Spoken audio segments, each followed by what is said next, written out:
सभी स्नेही जनों एवं सुधी साधकों को सादर वंदे। जय श्री कृष्ण। श्रीमद् भगवद गीता अध्याय 10 चैप्टर 10 विभूति योग और श्लोक संख्या 40 वर्ष 40। आइए इसका पठन वाचन करें और फिर इसके सरल सार और भाव को जानने समझने का प्रयास करते हैं। नान्तोऽस्ति मम दिव्यानां विभूतीनां परन्तप एष तुद्देशतः प्रोक्तो विभूतेर्विस्तरो मया। हिंदी में इसका सरल शाब्दिक अर्थ इस प्रकार है। भगवान कहते हैं कि हे परंतप यानी हे अर्जुन, मेरी दिव्य विभूतियों का अंत नहीं है। मैंने अपनी विभूतियों का यह विस्तार तो तेरे लिए एक देश से अर्थात संक्षेप से कहा है। यानी Arjun, there is no limit to my divine manifestations. This is only a brief description by me of the extent of my glory. तो इस श्लोक में भगवान की जो अनंत विभूतियां हैं, यानी विभूतियों की अनंतता का वर्णन कथन भगवान स्वयं करते हैं। सबसे पहले हम पदच्छेद के माध्यम से संस्कृत शब्दों का हिंदी शब्दार्थ देख लें। परंतप यानी हे परंतप यानी हे अर्जुन, मम यानी मेरी, दिव्या नाम यानी दिव्य, विभूति नाम यानी विभूतियों का, अंत यानी अंत एंड, न नहीं, अस्ति है, मया मैंने, विभूतेः अपनी विभूतियों का, एषः यह, विस्तरः विस्तार, तू तो, उद्देश्यतः एक देश से तेरे लिए, एक देश से यानी संक्षेप से, प्रोक्तः यानी कहा है। तो सबसे पहले श्लोक के बारे में आदि शंकराचार्य जी का भाष्य देखते हैं। वो लिखते हैं, हे परंतप मेरी दिव्य विभूतियों का अर्थात विस्तार का अंत नहीं है, क्योंकि सर्वात्म रूपी ईश्वर की दिव्य विभूतियां तो इतनी ही है बस। इस प्रकार किसी के द्वारा भी जाना या कहा नहीं जा सकता। यह तो अपनी विभूतियों का विस्तार मेरे द्वारा संक्षेप से अर्थात केवल एक अंश से ही कहा गया है।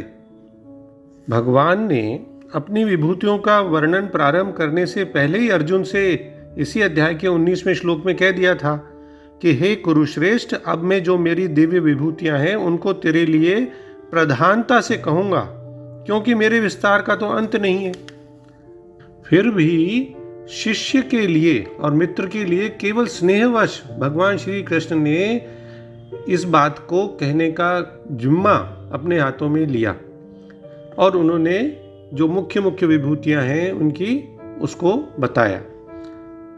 तो यह हमारे समझने की बात है कि इस अध्याय में भगवान ने अर्जुन को और उसके माध्यम से सारी भावी पीढ़ियों के जिज्ञासुओं के लिए, साधकों के लिए, इन विभूतियों के द्वारा जो उनकी असंख्य उपाधियां हैं, उन उपाधियों के आवरण या पर्दे में गुप्त रूप से छुपे हुए वास कर रहे अनंत परमात्मा के खेल को ही दर्शाया है। तो जो साधक इन विभूतियों का ध्यान करके अपने मन को पूर्णतः प्रशिक्षित कर लेगा, वह इस अनेक प्रकार की सृष्टि के पीछे स्थित एक अनंत परमात्मा को सरलता से और सब जगह पहचान लेगा, अनुभव करेगा। कोई ये शंका उठा सकता है, कोई प्रश्न कर सकता है कि भगवान ने शुरू में भी कह दिया मेरी विभूतियों का जो है अंत नहीं है, और अभी भी कह दिया कि मेरी विभूतियों का जो है विस्तार अनंत है। तो फिर उन्होंने मुख्य मुख्य विभूतियां भी अर्जुन को क्यों सुनाई? इतनी देर तक सुना करके फिर अर्जुन को थका करके अंत में उसे शायद कुछ निराशा किया कि भाई मेरी विभूतियों का तो अंत ही नहीं है। तो इन सभी शंकाओं का या प्रश्नों का केवल एक ही उत्तर है कि इसके अतिरिक्त अन्य कोई मार्ग नहीं है समझाने का।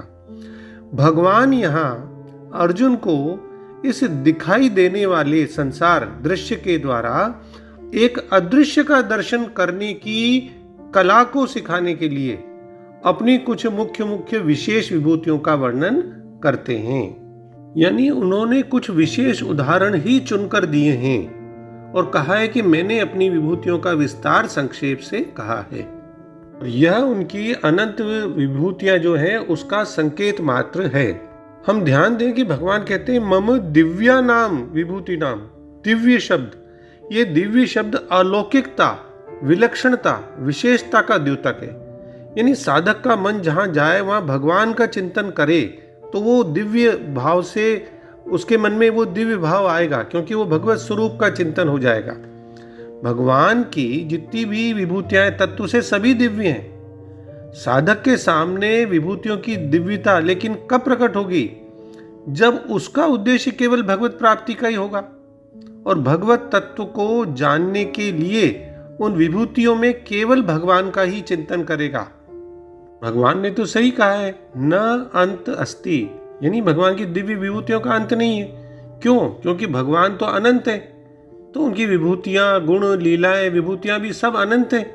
हरि अनंत, हरि कथा अनंता, रामचरितमानस में आया है, बालकांड के 144 में दोहे के बाद 5वीं चौपाई में। तो इसलिए शुरुआत में और उपसंहार में दोनों ही जगह कहा है कि मेरी विभूतियों के विस्तार का अंत नहीं है। श्रीमद् भागवत में भी भगवान ने अपनी विभूतियों के विषय में कहा है कि मेरे द्वारा परमाणुओं की संख्या समय से गिनी जा सकती है, पर करोड़ों ब्रह्मांडों को रचने वाली मेरी विभूतियों का अंत नहीं पाया जा सकता। भगवान अनंत हैं, असीम हैं, अगाध हैं। चलिए हम ये भी जान लेते हैं कि पूरी गीता में भगवान ने कहां कहां और किस किस रूप से अपनी विभूतियों का वर्णन किया है। जैसे कारण रूप से 17 विभूतियां 7वें अध्याय के 8वें से 12वें श्लोक तक, कार्य कारण रूप से 37 विभूतियां 9वें अध्याय के 16वें से 19वें श्लोक तक, भाव रूप से 20 विभूतियां 10वें अध्याय का 4-5वां श्लोक, व्यक्ति रूप से 25 विभूतियां 10वें अध्याय का 6वां श्लोक, और मुख्य रूप से तथा अधिपति रूप से 81 विभूतियां 10वें अध्याय के 20वें से 38वें श्लोक तक, और सार रूप से एक विभूति 10वें अध्याय का 39वां श्लोक, और प्रभाव रूप से 13 विभूतियां जो कि 15वें अध्याय के 12वें से 15वें श्लोक तक बताई हैं। इन सब का अर्थ और तात्पर्य क्या है कि भगवान के सिवाय कुछ भी नहीं है। असत और सत सब कुछ भगवान है। भगवान ने कहा है ना, सत असत च अहम अर्जुन, 9वें अध्याय के 19वें श्लोक में। अब परिवर्तनशील असत हो या अपरिवर्तनशील सत हो, यानी परा अपरा सब कुछ भगवान की विभूतियां हैं, यानी सब कुछ उनका ही ऐश्वर्य है। यूं समझें कि संपूर्ण प्राणियों का एवं सृष्टि मात्र का आदि, मध्य तथा अंत में ही हूं, यह बात भगवान ने इसी 10वें अध्याय के 20वें 32वें श्लोक में कही। फिर वो कहते हैं संपूर्ण प्राणियों का बीज में ही हूं, इस और मेरे बिना कोई भी चर और अचर प्राणी नहीं है। अभी पिछला श्लोक देखा हमने 39वां इसी अध्याय का। और संपूर्ण जगत मेरे एक अंश में स्थित है, इसी अध्याय का 42वां श्लोक अंतिम। तो फिर भगवान के सिवाय बाकी क्या रहा? यानी कुछ भी बाकी नहीं रहा। तो क्या अर्थ हुआ कि सब कुछ भगवान ही हुए? वासुदेव सर्वम। इसलिए स्वामी रामसुखदास जी महाराज लिखते हैं कि अतः विभूति वर्णन का तात्पर्य संसार की सत्ता, महत्ता और प्रियता को हटाकर मनुष्य को वासुदेव सर्वम का अनुभव कराना है, जो कि गीता का खास उद्देश्य और ध्येय है। तो उपसंहार के रूप में इस श्लोक में भगवान यही कहते हैं कि हे शत्रु विजेता, मेरी दिव्य विभूतियों का कोई अंत नहीं है। मैंने जो तुमसे कहा यह मेरी अनंत महिमा का संकेत मात्र है। उन्होंने जो 82 ऐश्वर्यों का वर्णन किया है, वो कहते हैं कि ये तो इस विषय का एक भाग ही उदाहरण के रूप में प्रस्तुत किया है। लेकिन वही जो बात अभी कही कि अर्जुन ने श्री कृष्ण से पूछा था कि वह उनके दिव्य स्वरूप को कैसे समझे, तो इसलिए अर्जुन के प्रश्न के प्रति उत्तर में श्री कृष्ण ने अपनी विभूतियों का वर्णन किया। देखिए, मन हमारा विशिष्ट गुणों की ओर आकर्षित होता है, इसलिए भगवान ने अपनी शक्तियों की विलक्षणताओं को, विशेषताओं को प्रकट किया है। जब कभी हम कहीं पर भी विशद वैभवशाली अभिव्यक्तियों को देखते हैं, यदि हम उन्हें भगवान की महिमा के रूप में देखते हैं, तब हमारा मन स्वाभाविक रूप से भगवान के सम्मुख हो जाता है। भारत में एक पेंट कंपनी अपने विज्ञापन में इस भाव को इस प्रकार से व्यक्त करती है कि जब भी आप रंगों को देखोगे तब हमारे बारे में सोचोगे। तो ये जो प्रकरण चल रहा है इस अध्याय 10 का, इसमें भी तो भगवान श्री कृष्ण का कथन इसी समान है कि जहां भी आप महिमा की अभिव्यक्तियों को देखें तब मेरे बारे में सोचें। तो अंत में हम डॉक्टर राधा कृष्णन जी के सरल शब्दों में इस पूरे श्लोक का भाव पुनः देख लें। भगवान कहते हैं अर्जुन से कि हे शत्रु को जीतने वाले अर्जुन, मेरी दिव्य विभूतियों का कोई अंत नहीं है। जो कुछ मैंने तुम्हें बताया है वह तो मेरी असीम महिमा का केवल एक दर्शन मात्र यानी संकेत मात्र है। जय श्री कृष्ण। ओम श्री कृष्णार्पणमस्तु। डॉक्टर BK शर्मा के विनम्र प्रणाम और किसी भी भूल अथवा त्रुटि के लिए हृदय से क्षमा। सर्वे भवन्तु सुखिनः, सर्वे सन्तु निरामयाः।